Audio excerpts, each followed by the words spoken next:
Je m'appelle Marc et cette histoire est celle de la pire nuit de ma vie.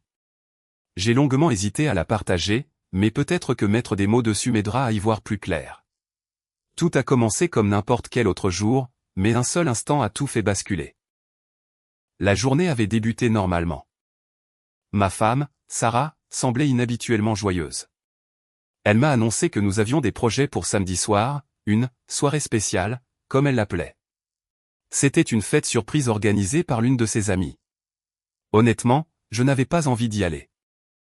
Les fêtes bondées, ce n'est pas vraiment mon truc, mais Sarah a insisté.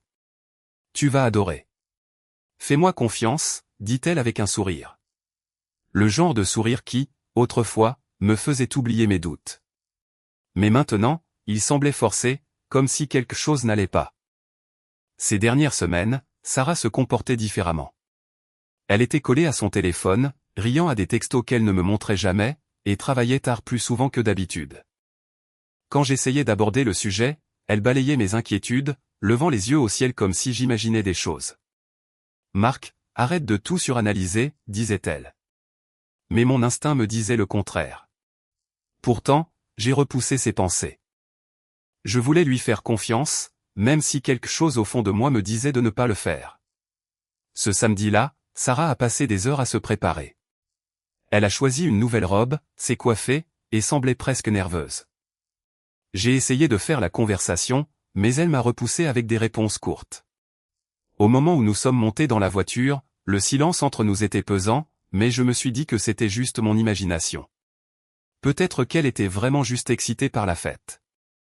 Quand nous sommes arrivés, je me suis immédiatement senti déplacé.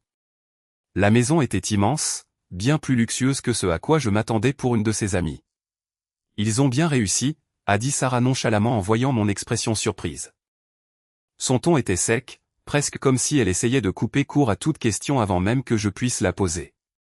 À l'intérieur, la fête battait déjà son plein. La musique sortait à plein volume des enceintes, et des gens remplissaient chaque recoin de la maison, riant, buvant et discutant. Sarah a presque aussitôt disparu dans la foule, me laissant planté là, mal à l'aise, près de l'entrée. Elle ne m'a présenté à personne et n'a même pas jeté un regard en arrière. J'ai pris un verre et j'ai essayé de me fondre dans la masse, mais je me sentais comme un parfait étranger. Les heures semblaient passer. J'ai à peine vu Sarah, et quand je l'apercevais, elle était toujours à l'autre bout de la pièce, parlant avec animation à des groupes de gens que je ne connaissais pas. Quelque chose dans sa façon de bouger, dans sa manière d'éviter mon regard, me nouait l'estomac. Je n'arrivais pas à me défaire du sentiment que quelque chose clochait. Finalement, j'ai décidé de la chercher. J'ai erré dans la maison, vérifiant la cuisine, la terrasse, même la salle de jeu au sous-sol. Elle était introuvable. Frustré, je suis monté à l'étage, pensant qu'elle s'était peut-être éloignée pour trouver un peu de calme. C'est là que je l'ai entendu, son rire. Mais ce n'était pas n'importe quel rire. C'était celui qu'elle avait quand elle était complètement à l'aise. Celui qui, avant, n'était que pour moi. J'ai suivi le son le long d'un couloir, mon cœur battant la chamade dans ma poitrine. Une porte était légèrement entr'ouverte et je pouvais voir le bord d'un canapé à travers l'ouverture. Je me suis approché, mon estomac se resserrant à chaque pas. En jetant un œil à l'intérieur, je me suis figé. Elle était là, assise sur le canapé, penchée près d'un autre homme. Il lui murmurait quelque chose à l'oreille, et elle riait doucement, intimement. Sa main reposait légèrement sur son bras. Et la façon dont elle le regardait m'a glacé le sang. Ce n'était pas une conversation amicale. C'était tout autre chose. Je n'arrivais pas à croire ce que je voyais. Ma femme, ma Sarah, flirtait avec un autre homme juste sous mes yeux. Mes mains se sont serrées en poing, mais je n'ai pas bougé. Je ne pouvais pas. Une partie de moi voulait faire irruption dans la pièce et exiger des réponses, mais une autre partie était figée sur place, paralysée par la trahison qui se déroulait sous mes yeux. Après ce qui m'a semblé une éternité, ils se sont levés. L'homme a posé sa main sur son dos, la guidant hors de la pièce et plus loin dans le couloir vers une autre porte. J'ai suivi, en gardant mes distances, mon cœur battant si fort que j'étais sûr qu'ils l'entendraient. Quand ils ont disparu dans ce que je ne pouvais que supposer être une chambre, quelque chose en moi a craqué. J'ai foncé dans le couloir, j'ai poussé la porte sans hésiter et je suis entré. Ils se sont tous les deux tournés vers moi, leur visage blême de choc. La bouche de Sarah s'est ouverte et, un instant, personne n'a dit un mot. La tension dans la pièce était suffocante, puis j'ai parlé. Les mots qui sont sortis de ma bouche étaient la dernière chose à laquelle il s'attendait. Au début de tout ce qui a suivi, je me tenais là, peinant à empêcher mes mains de trembler. Le visage de Sarah était un mélange de choc et de panique, tandis que l'homme, grand, suffisant, et bien trop à l'aise pour quelqu'un pris en flagrant délit, essayait de masquer sa peur derrière un sourire forcé. L'air dans la pièce était lourd et le silence assourdissant. Pendant une fraction de seconde, j'ai envisagé de tourner les talons. Mais non, pas cette fois. Alors, j'ai dit, ma voix calme mais glaciale, c'est donc ça la fête surprise qui t'excitait tant, hein, Sarah? J'ai laissé mes mots flotter dans l'air en balayant la pièce du regard, mes yeux se fixant sur les siens. Elle n'a rien dit, restant là comme un cerf pris dans les phares. L'homme, appelons-le monsieur l'assuré, a finalement retrouvé sa voix. Écoute, mon pote, je crois qu'il y a un malentendu. Son ton était condescendant, comme si j'étais un idiot qui s'était trompé de pièce. Ce sourire, ce regard suffisant et sûr de lui n'a fait qu'attiser le feu qui brûlait en moi.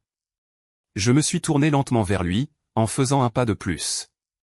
Un malentendu, ai-je répété, ma voix suintant le sarcasme. Bien sûr, éclaircissons ça. Qu'est-ce que tu faisais exactement ici avec ma femme dans une chambre, la porte fermée? Sarah est enfin sortie de sa torpeur. Marc, ce n'est pas ce que tu crois, balbutia-t-elle, sa voix tremblante et peu convaincante. On parlait, c'est tout.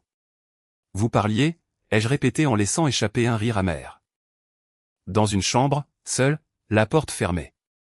Oh, s'il te plaît, Sarah, éclaire-moi. Quelle sorte de conversation intellectuelle profonde aviez-vous qui nécessitait tant d'intimité? Son visage est devenu rouge. De honte ou de colère, je ne saurais le dire. Tu es ridicule, a-t-elle répliqué, essayant de reprendre le contrôle de la situation. Tu exagères, comme toujours. Je sentais la pression monter dans ma poitrine. Le poids de ces mensonges m'écrasait. Exagérer? Étais-je censé ignorer ça comme si de rien n'était? Mes poings se sont serrés le long de mon corps, mais je me suis forcé à rester calme. Si elle voulait jouer à ce jeu, très bien. J'étais prêt. Eh bien, Sarah, ai-je dit en reculant et en désignant l'homme. Pourquoi ne me présentes-tu pas ton ami? Puisque je suis clairement celui qui déraille ici, j'aimerais savoir qui est ce charmant monsieur. Elle a hésité, le regardant nerveusement. Il n'avait plus l'air si sûr de lui. Son sourire suffisant avait disparu, remplacé par une expression de malaise. Je pouvais voir les rouages tourner dans sa tête alors qu'il cherchait quoi dire. Finalement, il a tendu la main vers moi. Je suis Chris, dit-il, sa voix manquant de l'assurance d'avant. Je suis un ami de Sarah du travail. Je n'ai pas pris sa main. Au lieu de cela, je l'ai fixé, mes yeux se plissant. Un ami du travail, hein? C'est drôle, parce que Sarah m'a dit que cette fête était pour ses amis de fac. Alors, Chris, qu'est-ce que c'est? Vous êtes allés à la fac ensemble ou tu es juste un autre collègue avec qui elle passe des nuits tardives? La couleur a quitté son visage et Sarah est intervenue, sa voix s'élevant. Marc, arrête ça. Tu me mets dans l'embarras. Je te mets dans l'embarras, ai-je lancé, mon calme se fissurant. Tu es ici avec un autre homme dans une chambre à une fête où tu m'as traîné, et c'est moi qui te mets dans l'embarras. La porte derrière moi a grincé en s'ouvrant, et je me suis retourné pour voir une petite foule se rassembler dans le couloir. Les voix fortes avaient dû attirer leur attention. Je pouvais entendre des chuchotements et des murmures alors qu'ils reconstituaient ce qui se passait. L'humiliation dans les yeux de Sarah était maintenant évidente, mais cela ne l'a pas empêché d'enfoncer le clou. Tu en fais toute une histoire, dit-elle, sa voix chargée de venin. Tu fais toujours ça, Marc. Tu ne peux rien gérer sans monter les choses en épingle. J'ai ri à nouveau. Un son creux et amer. Monter les choses en épingle. Sarah, est-ce que tu t'entends? Tu m'as menti. Tu m'as traîné à cette mascarade de fête et puis tu t'éclipses avec lui, j'ai pointé un doigt dans la direction de Chris, et je suis censé faire comme si de rien n'était. Chris, clairement mal à l'aise avec le public grandissant, s'est avancé. Écoute, mec. Je pense qu'on devrait tous se calmer. Ça n'a pas besoin de devenir une scène. Je me suis tourné brusquement vers lui, ma voix s'élevant. Une scène? Oh, non. Chris, tu n'as pas le droit de débarquer dans mon mariage et de me dire comment réagir. Tu penses que tu peux te faufiler avec la femme d'un autre et ensuite jouer les pacificateurs quand tu te fais prendre? Les chuchotements dans le couloir sont devenus plus forts, et je pouvais sentir tous les yeux sur nous. Sarah avait l'air de vouloir disparaître sous le plancher, mais je n'avais pas fini. Je me suis retourné vers elle, ma voix plus basse maintenant, mais non moins intense. Sarah, si c'est ce que tu veux, très bien. Mais n'ose pas rester là et essayer de me faire passer pour le méchant. Tu me mens depuis des semaines, n'est-ce pas? Toutes ces nuits tardives, les appels téléphoniques secrets, la distance entre nous. Tout prend son sens maintenant. Elle a ouvert la bouche pour répondre, mais j'ai levé la main pour l'arrêter. Laisse tomber. Je ne veux plus entendre une autre excuse, un autre mensonge. Tu en as assez dit. Sur ce, j'ai reculé, les regardant tous les deux une dernière fois. Puis je me suis tourné vers la foule rassemblée dans le couloir et j'ai dit assez fort pour que tout le monde entende, « Eh bien, j'espère que vous avez tous apprécié le spectacle, parce que pour moi, c'est terminé. » Et sur ces mots, je suis sorti de la pièce, laissant Sarah, Chris et les fêtards stupéfaits derrière moi. Mais en sortant de la maison, je savais que ce n'était pas fini.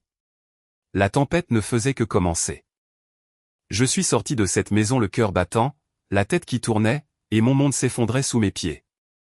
L'air froid de la nuit m'a frappé comme une gifle, mais il n'a guère calmé la tempête qui faisait rage en moi.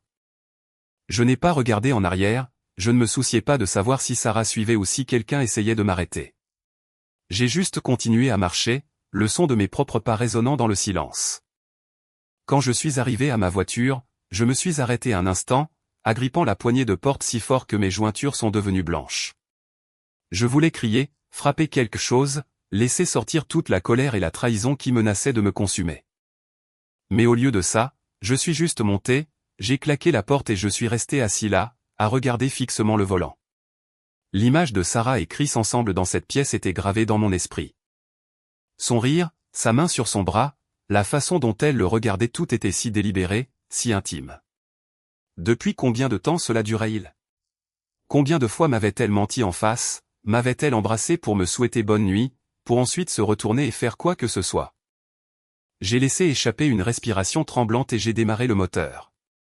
Je ne savais pas où j'allais, mais je ne pouvais pas rester là. L'idée que Sarah sorte et essaie de s'expliquer me retournait l'estomac. J'avais besoin d'espace, de temps pour réfléchir, pour tout digérer. Alors j'ai conduit sans but, les rues sombres se fondant les unes dans les autres tandis que mon esprit s'emballait. Les souvenirs affluaient, chacun remuant un peu plus le couteau dans la plaie. Le jour de notre mariage, son sourire quand nous avons échangé nos vœux, les promesses que nous nous étions faites. Tout cela ressemblait maintenant à une cruelle blague. Comment avait-elle pu tout jeter si facilement? Comment avait-elle pu me trahir de la sorte? Après ce qui m'a semblé des heures, je me suis retrouvé garé devant un petit restaurant en périphérie de la ville. L'enseigne au néon bourdonnait faiblement, projetant une douce lueur sur le parking vide. Ce n'était pas grand-chose, mais c'était calme, et j'avais besoin de calme. Je suis entré et je me suis assis au comptoir, commandant un café que je ne voulais pas vraiment. La serveuse, une femme plus âgée aux yeux bienveillants, m'a versé une tasse et m'a offert un petit sourire entendu. « Dure soirée ?» a-t-elle demandé doucement. J'ai hoché la tête, incapable de trouver les mots pour expliquer le désastre que je venais de fuir. « On peut dire ça ?» ai-je marmonné, fixant la tasse fumante devant moi. Elle n'a pas insisté, a juste hoché la tête et m'a laissé à mes pensées. Pour la première fois de la nuit, j'ai ressenti un petit sentiment de soulagement. Ici, dans ce petit restaurant, entouré par le bourdonnement des néons et le léger cliquetis de la vaisselle, je pouvais respirer. Mais même en étant assis là, essayant de trouver un semblant de calme, je savais que ce n'était que le début. La confrontation à la fête avait été terrible, mais ce n'était rien comparé à ce qui allait suivre. Sarah et moi avions des années d'histoire, une maison, une vie construite ensemble. Démêler tout ça ne serait pas facile, et l'idée de lui faire face à nouveau me serrait la poitrine. En sirotant mon café, j'ai sorti mon téléphone et j'ai fixé l'écran. Il y avait déjà 3 appels manqués de Sarah et un texto qui disait « Il faut qu'on parle. S'il te plaît, rentre à la maison. » J'ai posé le téléphone sans répondre, la mâchoire crispée. Elle voulait parler maintenant, après tout ça. Non, elle pouvait attendre. Pour une fois, j'allais faire les choses à ma façon. Je ne savais pas encore quel serait mon prochain mouvement, mais une chose était claire. Ce n'était pas fini. Loin de là. Le soleil se levait à l'horizon, projetant une lumière pâle sur mon pare-brise alors que j'étais assis dans ma voiture devant le restaurant. Je n'avais pas dormi. Mon esprit rejouait les événements de la nuit précédente en boucle. Chaque détail était plus tranchant que le précédent. La trahison de Sarah, le visage suffisant de Chris, les chuchotements de la foule. Tout tourbillonnait dans ma tête comme une tempête à laquelle je ne pouvais échapper. J'ai de nouveau jeté un œil à mon téléphone. Cet appel manqué et 4 textos de Sarah. Chacun plus désespéré que le précédent. Marc, s'il te plaît, rentre à la maison. Il faut qu'on parle. Ce n'est pas ce que tu penses. Laisse-moi t'expliquer. Tu exagères. S'il te plaît, n'aggrave pas les choses. Marc, où es-tu? Reviens. Exagéré. Le mot faisait bouillir mon sang. Comment pouvait-elle encore essayer de me rejeter la faute? Après tout ce que j'avais vu, elle avait l'audace d'agir comme si j'étais le problème. J'ai balancé le téléphone sur le siège passager, agrippant le volant pour me stabiliser. Je devais décider quoi faire. Une partie de moi voulait rentrer à la maison et la confronter, exiger des réponses qu'elle ne pourrait pas esquiver avec des mensonges. Mais une autre partie de moi, celle qui avait passé des années à être rabaissée et méprisée par elle, savait que ça ne changerait rien. Sarah était une manipulatrice experte. Elle tordrait la vérité, retournerait la situation, et d'une manière ou d'une autre, me ferait sentir coupable. Je n'étais pas prêt à l'affronter. Au lieu de cela, j'ai conduit jusqu'à un parc voisin, espérant que l'air frais m'aiderait à me vider la tête. Le parc était calme, presque désert, à l'exception de quelques joggeurs et d'un homme âgé promenant son chien. J'ai trouvé un banc près de l'étang et je me suis assis, fixant l'eau ondulante tandis que le poids de tout cela m'oppressait. J'ai pensé à la vie que Sarah et moi avions construite ensemble. La maison, les souvenirs, les projets d'avenir. Quelle part de tout cela avait été réelle? M'avait-elle menti depuis le début, ou était-ce quelque chose de nouveau? Et Chris, depuis combien de temps était-il dans le tableau? Les questions étaient sans fin, et les réponses semblaient impossibles à atteindre. Je suis resté au parc pendant des heures, perdu dans mes pensées, jusqu'à ce que la faim me pousse finalement à rentrer. En arrivant dans l'allée, j'ai remarqué la voiture de Sarah garée devant. Ma poitrine s'est serrée. Elle m'attendait. Au moment où j'ai franchi la porte, j'ai entendu sa voix. Marc, il faut qu'on parle. Elle était assise sur le canapé, les cheveux en désordre et les yeux rouges comme si elle avait pleuré. Pendant une fraction de seconde, j'ai ressenti une pointe de sympathie. Mais ensuite, je me suis souvenu pourquoi nous en étions là, pourquoi elle avait cette apparence, et toute trace de pitié s'est évaporée. On n'a rien à se dire, ai-je dit froidement, passant devant elle en direction de la cuisine. Marc, s'il te plaît, a-t-elle supplié en se levant et en me suivant. Laisse-moi t'expliquer. Ce n'est pas ce que tu penses. Je me suis retourné pour lui faire face, ma colère bouillonnant enfin. Pas ce que je pense? Je t'ai surprise, Sarah, dans une chambre avec un autre homme. Alors, s'il te plaît, éclaire-moi. Qu'est-ce que je suis censé penser exactement? Elle a tressailli à mes mots, mais s'est vite reprise, croisant les bras d'un air défensif. Tu montes ça en épingle. Chris n'est qu'un ami. Juste un ami, ai-je répété, ma voix dégoulinant de sarcasme. C'est drôle, parce que les amis ne se faufilent pas dans des chambres lors de fêtes. Les amis ne se murmurent pas à l'oreille et ne rient pas comme s'ils partageaient un grand secret. Et ils ne se regardent certainement pas comme tu le regardais. Son visage est devenu rouge et pendant un instant, j'ai cru qu'elle pourrait s'excuser, mais au lieu de cela, elle a persisté. Tu ne comprends pas. Tu as été si distant ces derniers temps, Marc. Tu ne fais presque plus attention à moi. Qu'est-ce que j'étais censé faire? Ces mots m'ont giflé. Tu me rejettes la faute, ai-je demandé, ma voix s'élevant. C'est toi qui as menti, qui t'es faufilé, qui m'as humilié devant une maison pleine d'étrangers. Et maintenant, c'est de ma faute? Je ne te blâme pas, dit-elle, son ton s'adoucissant. Je dis juste que les choses n'allaient pas bien entre nous. Peut-être que si tu avais, arrête, les jeux interrompus en levant la main. Arrête. Je ne veux pas l'entendre. Tu as fait tes choix, Sarah, et maintenant tu dois vivre avec. Elle a ouvert la bouche pour répondre, mais je ne lui en ai pas laissé l'occasion. Je me suis retourné et je suis sorti de la pièce, la laissant là, dans un silence stupéfait. Je suis monté à la chambre d'Amy, claquant la porte derrière moi. Assis sur le bord du lit, je fixais les murs vides.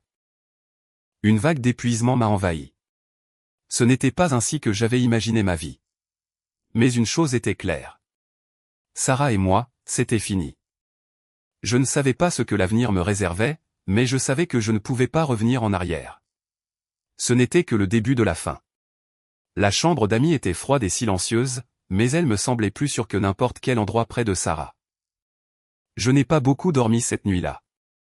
Chaque fois que je fermais les yeux, je voyais son visage.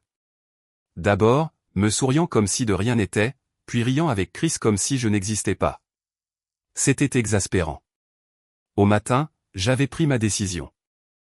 Je ne pouvais pas continuer à vivre sous le même toit qu'elle, à faire semblant que tout allait bien. Ce n'était pas une dispute passagère ou un malentendu. C'était une trahison, pure et simple, et je n'allais pas la laisser balayer ça sous le tapis. Quand je suis descendu, Sarah était déjà dans la cuisine, sirotant une tasse de café. Elle a levé les yeux quand elle m'a entendu, son expression un mélange de culpabilité et d'appréhension. « Bonjour », dit-elle doucement, comme si elle marchait sur des œufs. Je n'ai pas répondu. Au lieu de cela, j'ai pris une tasse dans le placard et je me suis versé du café. Le silence entre nous était lourd et suffocant. Elle l'a finalement brisé. « Marc, est-ce qu'on peut parler, s'il te plaît » demanda-t-elle, la voix légèrement tremblante. Je me suis tourné vers elle, m'appuyant contre le comptoir. « Parler de quoi, Sarah ? Du fait que tu m'as menti ? Que tu m'as humilié devant une pièce pleine de gens ? Ou peut-être du fait que tu te faufiles avec Chris ? » Elle a tressailli mais n'a pas reculé. « Je ne me faufilais pas » a-t-elle insisté. « Ce n'était pas comme ça. » « Alors c'était comment » ai-je lancé, ma voix s'élevant. « Parce que de mon point de vue, on aurait vraiment dit que tu passais un bon moment avec lui. » « Alors vas-y, Sarah. Explique-moi. Dis-moi en quoi j'ai tort. » Elle a hésité, ses mains agrippant le bord du comptoir. « C'était une erreur » dit-elle finalement, sa voix à peine un murmure. « Je n'aurais pas dû laisser les choses aller aussi loin. » J'ai ri amèrement. « Une erreur ? C'est comme ça que tu appelles ça ? On ne se retrouve pas accidentellement dans une chambre avec un autre homme, Sarah. Ce n'est pas une erreur. C'est un choix. » Ses yeux se sont remplis de larmes. Et un instant, j'ai cru qu'elle allait enfin assumer la responsabilité de ses actes. Mais au lieu de cela, elle a retourné le blâme contre moi. « Tu ne comprends pas à quel point ça a été dur, » dit-elle, la voix tremblante. « Tu as été si distant, Marc. Toujours à travailler tard, toujours fatigué. Je me sentais invisible. » « Invisible » ai-je répété, ma colère s'enflammant. « Sarah, je me suis crevé au travail pour nous offrir une belle vie, pour payer cette maison, cette vie que nous avons construite ensemble, et tu te sentais invisible ?» Ses larmes ont coulé, mais je n'avais pas pitié d'elle. Pas cette fois. Elle avait franchi la ligne, et aucune excuse ni larme de crocodile n'allait arranger ça. « Je ne peux pas faire ça » ai-je dit, posant ma tasse de café et me tournant vers la porte. « Marc, attends » a-t-elle appelé après moi. « S'il te plaît, ne t'en va pas. On peut arranger ça. On peut aller voir un conseiller, parler à quelqu'un. » Je me suis arrêté et je me suis retourné vers elle, ma voix froide et ferme. « J'ai fini de parler, Sarah. Il n'y a plus rien à dire. » Et sur ce, j'ai pris mes clés et je suis sorti, la laissant plantée là dans la cuisine. Je ne savais pas où j'allais, mais je savais que je ne pouvais pas rester dans cette maison une seconde de plus. Ce n'était plus seulement une question de trahison. C'était la prise de conscience que la femme que je pensais connaître, la femme que je pensais aimer, n'était pas celle qu'elle prétendait être. J'ai conduit sans but pendant des heures, mes pensées s'emballant. Qu'est-ce que j'étais censé faire maintenant ? Demander le divorce ? Déménager ? L'idée de défaire toute notre vie commune était accablante, mais rester avec elle n'était pas une option. Pas après ce qu'elle avait fait. Finalement, je me suis retrouvé devant le bureau d'un avocat. Ce n'était pas prévu. J'ai juste remarqué l'enseigne en passant. Avant de pouvoir me raisonner, j'ai garé la voiture et je suis entré. La réceptionniste m'a accueilli avec un sourire poli, mais je devais avoir l'air aussi anéanti que je me sentais, car son expression s'est adoucie. Comment puis-je vous aider, a-t-elle demandé gentiment. Je dois parler à quelqu'un pour une demande de divorce, ai-je dit, les mots ayant un goût amer dans ma bouche. Elle a hoché la tête et m'a tendu un porte-bloc avec des papiers. Assis dans la salle d'attente à remplir les formulaires, j'ai ressenti un étrange mélange de soulagement et d'effroi. C'était ça, le début de la fin. Quand je me suis enfin assis avec l'avocate, elle a écouté attentivement mon histoire. Elle n'a ni interrompu ni jugé, se contentant de hocher la tête et de prendre des notes. Au moment où je suis sorti de son bureau, j'avais un plan, un moyen d'avancer, même si j'avais l'impression que mon monde s'écroulait. En rentrant à la maison, je me suis préparé à ce qui allait suivre. Sarah n'allait pas se laisser faire, et je savais que la route serait semée d'embûches. Mais pour la première fois depuis longtemps, j'avais le sentiment de reprendre un peu le contrôle de ma vie. C'était loin d'être fini. En fait, ça ne faisait que commencer. Au moment où je suis rentré, la maison semblait plus froide que jamais. Je ne savais même pas pourquoi j'étais revenu. Peut-être pour rassembler mes affaires. Ou peut-être qu'une partie de moi voulait encore des éclaircissements, une sorte de conclusion. Mais en franchissant la porte, je savais que ce ne serait pas simple. Sarah était assise sur le canapé, le visage dans les mains. Elle a levé les yeux dès qu'elle a entendu la porte se fermer derrière moi. Ses yeux étaient gonflés et rouges, mais je n'allais pas laisser ses larmes m'attendrir. J'avais passé trop d'années à lui accorder le bénéfice du doute. « Où étais-tu » demanda-t-elle, la voix tremblante. Il n'y avait pas de colère, juste du désespoir. « J'avais des choses à régler » ai-je répondu froidement, passant devant elle en direction des escaliers. « Quel genre de choses » insista-t-elle en se levant et en me suivant. « Marc, il faut qu'on en parle. Tu ne peux pas simplement m'ignorer. » Je me suis arrêté à mi-chemin des escaliers et je me suis tourné vers elle. « On n'a pas besoin de parler de quoi que ce soit, Sarah. J'ai vu tout ce que j'avais besoin de voir. J'ai entendu assez de tes excuses. » Son visage s'est tordu de frustration. « Des excuses ? Marc, j'essaie d'arranger les choses. C'est toi qui abandonnes. » « J'abandonne ? » J'ai laissé échapper un rire amer. « Sarah, c'est toi qui as abandonné le moment où tu as décidé de me tromper. N'ose pas me rejeter la faute. » Elle a reculé comme si mes mots l'avaient physiquement frappée. Un instant, la pièce fut silencieuse, à l'exception du tic-tac de l'horloge murale. Puis elle a secoué la tête, sa voix s'élevant. « Tu ne comprends pas, Marc. Tu as été si distant, si absorbé par ton travail. J'avais l'impression de ne plus compter. C'est ça ton excuse, ai-je dit, ma voix dégoulinant de mépris, parce que je travaillais pour nous offrir une belle vie. Tu t'es senti justifié de tout jeter par-dessus bord. Tu penses que ça rend les choses acceptables ? » Ses mains se sont serrées en poing, et je pouvais la voir lutter pour retenir sa colère. « Tu ne comprends pas » a-t-elle lancé. « Tu n'étais pas là, Marc. Tu n'étais pas présent. J'avais besoin de quelqu'un qui me voit, qui m'apprécie. Et tu as trouvé ça en Chris, ai-je rétorqué. Un type qui était plus qu'heureux de profiter de ta soi-disant solitude. Ce n'était pas comme ça, a-t-elle crié, des larmes coulant maintenant sur son visage. Je n'avais pas prévu que ça arrive. C'est juste, arrête, les jeux interrompus, ma voix ferme. Je ne veux pas l'entendre. J'en ai assez de tes mensonges, Sarah. Tu me mens depuis des semaines, peut-être des mois, et maintenant tu essaies de jouer la victime. Son visage s'est tordu de colère. Je ne suis pas la seule à blâmer ici, Marc. Tu as été distant, froid. Tu ne me regardes même plus comme avant. À quoi t'attendais-tu ? Je m'attendais à ce que tu sois honnête, ai-je dit, ma voix calme mais tranchante. Je m'attendais à ce que tu me parles s'il y avait un problème, mais au lieu de ça, tu as choisi de me trahir.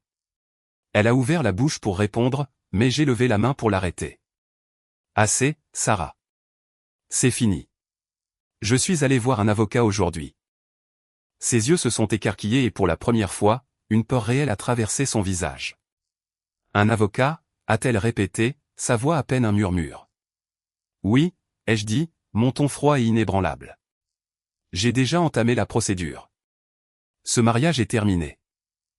Elle m'a fixé, les lèvres tremblantes. Marc, non. S'il te plaît, ne fais pas ça. On peut arranger ça. Je ferai tout ce qu'il faut. C'est trop tard, ai-je dit en lui tournant le dos et en montant à l'étage. Tu as fait ton choix, Sarah. Maintenant, je fais le mien. Pendant que je préparais un sac avec quelques vêtements et des affaires essentielles, je pouvais l'entendre sangloter en bas. Une partie de moi voulait avoir pitié d'elle, mais je ne pouvais pas. Plus maintenant. Elle avait fait son lit, elle devait s'y coucher. J'ai pris mon sac et je suis redescendu. Sarah était assise sur le canapé, le visage dans les mains. Elle n'a pas levé les yeux quand je suis passé devant elle pour aller à la porte. « Où vas-tu » demanda-t-elle, sa voix étouffée par ses larmes. « Je reste ailleurs pour le moment » ai-je dit sans me retourner. « Ne me contacte pas, sauf si c'est pour le divorce. » Et sur ce, je suis sorti, laissant la porte se refermer derrière moi. En montant dans ma voiture et en m'éloignant, j'ai ressenti un étrange sentiment de soulagement. Pour la première fois depuis des années, je reprenais enfin le contrôle de ma vie. Mais au fond de moi, je savais que ce n'était pas la fin. Sarah n'était pas du genre à lâcher prise facilement, et j'avais le sentiment que les choses allaient devenir bien plus compliquées. Les jours suivants se sont écoulés dans un brouillard. Je suis resté dans un petit motel en périphérie de la ville, essayant de recoller les morceaux de ma vie.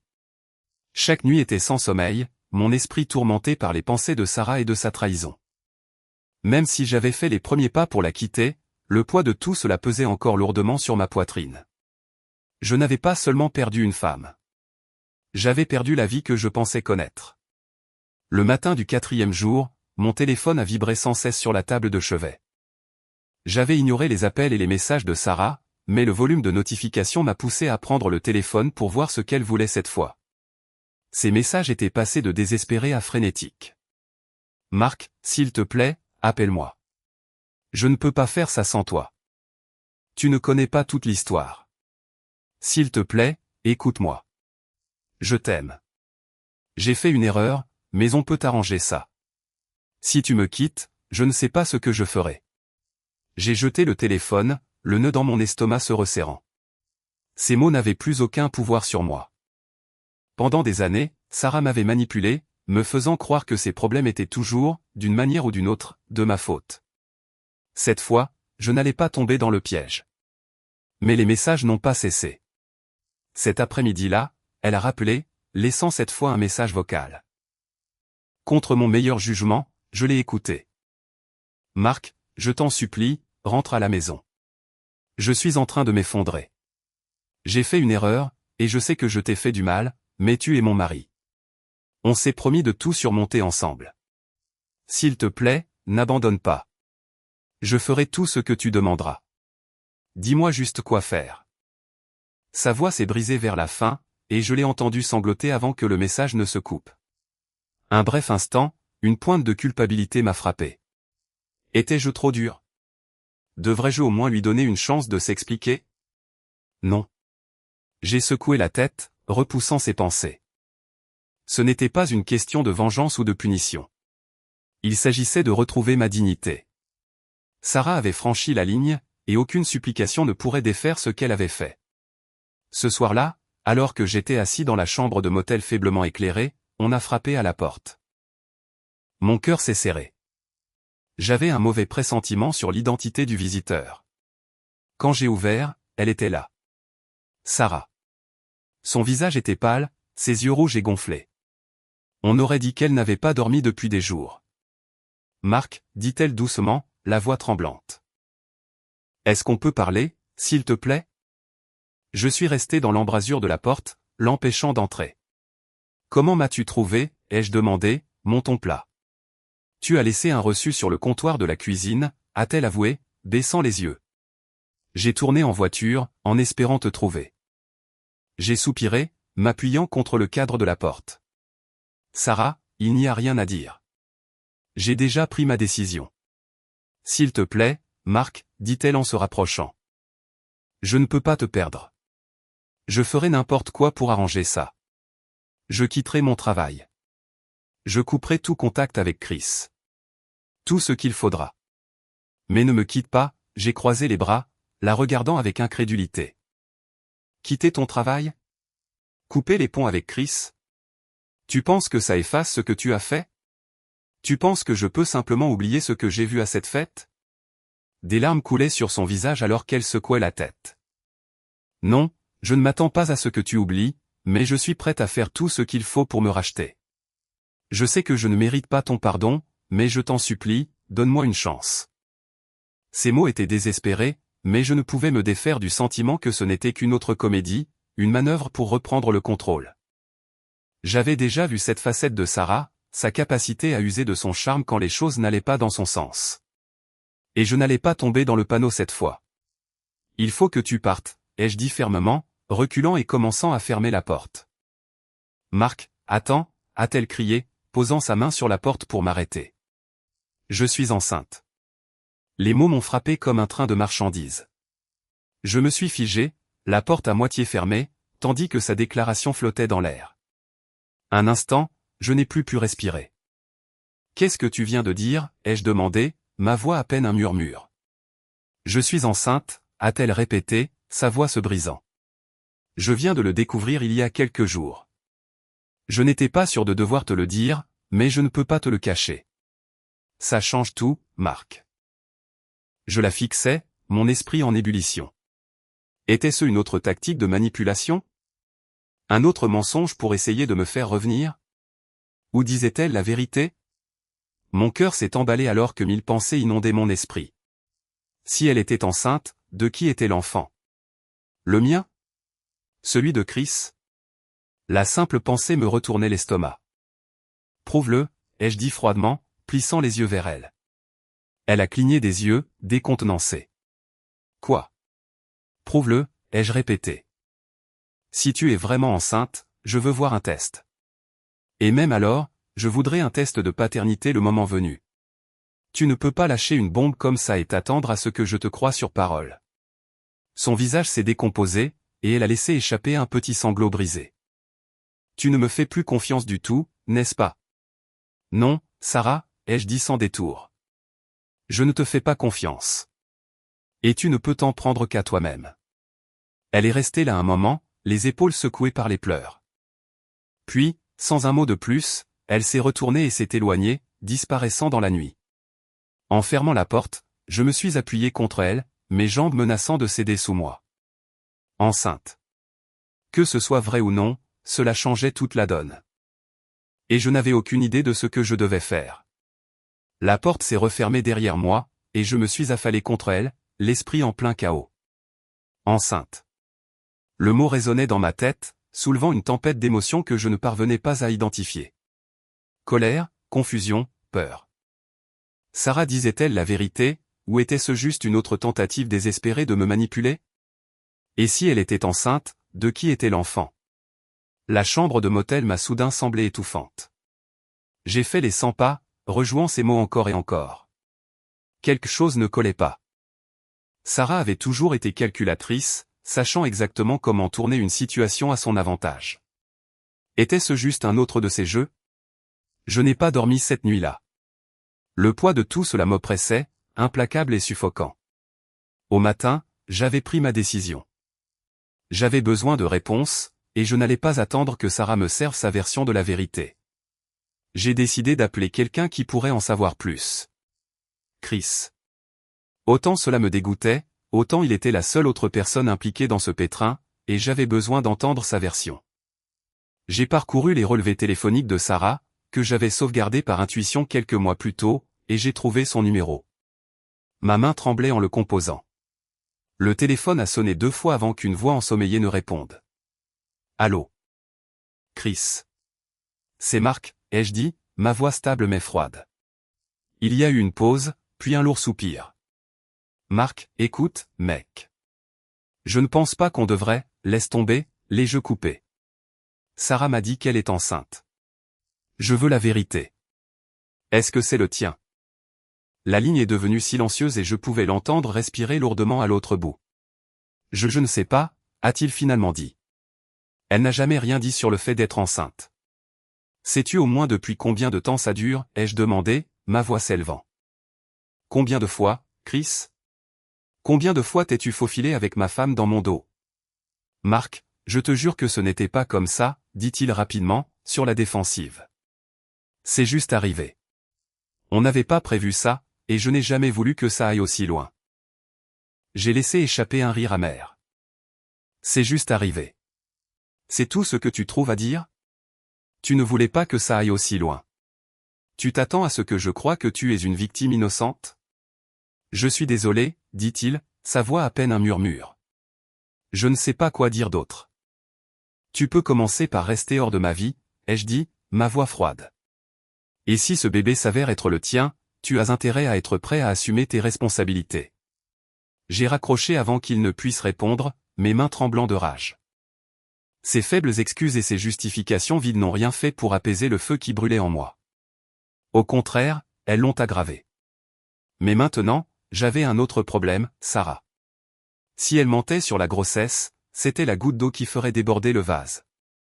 Si elle ne mentait pas, je devais savoir de qui était l'enfant. Quoi qu'il en soit, je ne pouvais plus la laisser contrôler la situation. Je suis retourné à la maison ce soir-là, déterminé à la confronter. Quand je suis entré, Sarah était assise sur le canapé, l'air plus calme que la veille. Elle s'est levée dès qu'elle m'a vu, son visage s'illuminant d'un mélange d'espoir et de désespoir. « Marc, dit-elle en faisant un pas vers moi. Je suis si contente que tu sois revenu. »« Arrête, ai-je dit sèchement en levant la main. On ne va pas jouer à ça. Je ne suis pas ici pour jouer à des jeux, Sarah. Je suis ici pour la vérité. » Elle s'est figée, son visage se décomposant. « Qu'est-ce que tu veux dire? » J'ai appelé Chris, ai-je dit sans détour. Il n'est au courant de rien concernant cette grossesse.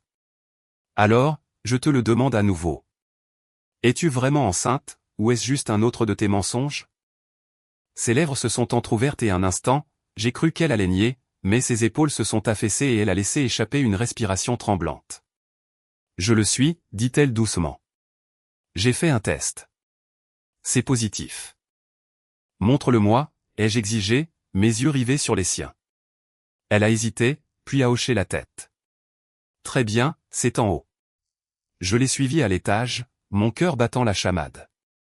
Arrivée dans la salle de bain, elle a ouvert l'armoire et en a sorti un petit test en plastique, me le tendant. Les deux faibles lignes me fixaient, confirmant ses dires. Heureux, maintenant, dit-elle amèrement, en croisant les bras. Non, ai-je répondu, ma voix plate. Parce que ça ne prouve pas que c'est le mien. Ses yeux se sont écarquillés et son visage est devenu pâle. Marc, c'est le tien. Je te le jure. Tu me pardonneras si je ne te crois pas sur parole, ai-je dit en reculant. Nous ferons un test de paternité dès que ce sera possible. D'ici là, je ne veux plus entendre un mot sur ce bébé. Des larmes ont de nouveau rempli ses yeux, mais je m'en fichais. Je ne pouvais plus m'en soucier. Elle avait brisé quelque chose en moi qui ne pourrait jamais être réparé. Marc, s'il te plaît, a-t-elle murmuré. Je sais que j'ai fait des erreurs, mais je t'aime. Je ne veux pas te perdre. Je l'ai regardée, mon cœur lourd du poids de tout ce qu'elle avait fait. Tu m'as perdu le moment où tu as décidé que je n'étais pas assez, ai-je dit doucement. Et aucune supplication ne changera ça. Sur ce, je me suis retourné et je suis sorti de la maison, la laissant là avec le test positif toujours à la main. En montant dans ma voiture et en m'éloignant, j'ai ressenti un étrange sentiment de conclusion. La vérité était révélée, et bien que ce ne soit pas ce que je voulais entendre, au moins je savais où j'en étais. Mais quelque chose me disait que ce n'était pas la fin. Sarah n'allait pas abandonner facilement, et j'avais le sentiment que le pire était encore à venir. Le trajet loin de la maison était différent cette fois. Ce n'était pas la poussée de colère ou de trahison qui m'animait. C'était la clarté. C'était fini.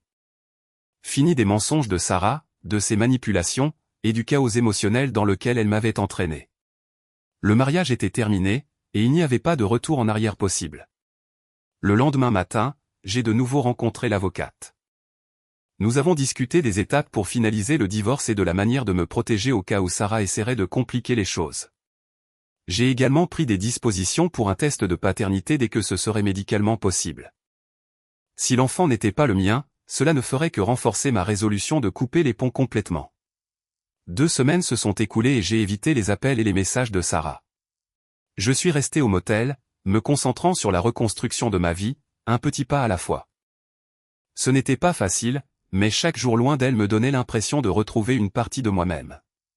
Le brouillard de la confusion et de la douleur se dissipait, et pour la première fois depuis des années, j'avais l'impression de pouvoir à nouveau respirer. Finalement, le jour du test de paternité est arrivé. Sarah m'a rejoint à la clinique, l'air fatigué et débraillé. Elle a essayé de faire la conversation, mais j'ai gardé mes réponses courtes et professionnelles. Il ne s'agissait plus de nous. Il s'agissait de la vérité. L'attente des résultats a été atroce, mais quand ils sont finalement arrivés, la réponse était claire. L'enfant n'était pas le mien. Quand j'ai vu le rapport, j'ai ressenti un étrange sentiment de soulagement mêlé d'amertume. Ce n'était pas mon enfant. Toutes ces supplications, ces promesses, ces tentatives désespérées de me faire revenir, tout cela n'avait servi à rien. Elle avait détruit notre mariage pour quelqu'un d'autre. Et maintenant, elle allait devoir vivre avec les conséquences. J'ai remis le rapport à Sarah lors de notre nouvelle rencontre. Elle l'a lu, son visage se décomposant alors qu'elle réalisait tout le poids de ce qu'elle avait fait. « Marc, je suis désolée », a-t-elle murmuré, des larmes coulant sur son visage. Je ne savais pas. Je ne voulais pas que ça arrive. J'ai hoché la tête lentement, ma voix calme. Je crois que tu ne voulais pas que ça arrive, Sarah, mais c'est arrivé. Et maintenant, il est temps pour nous deux de passer à autre chose.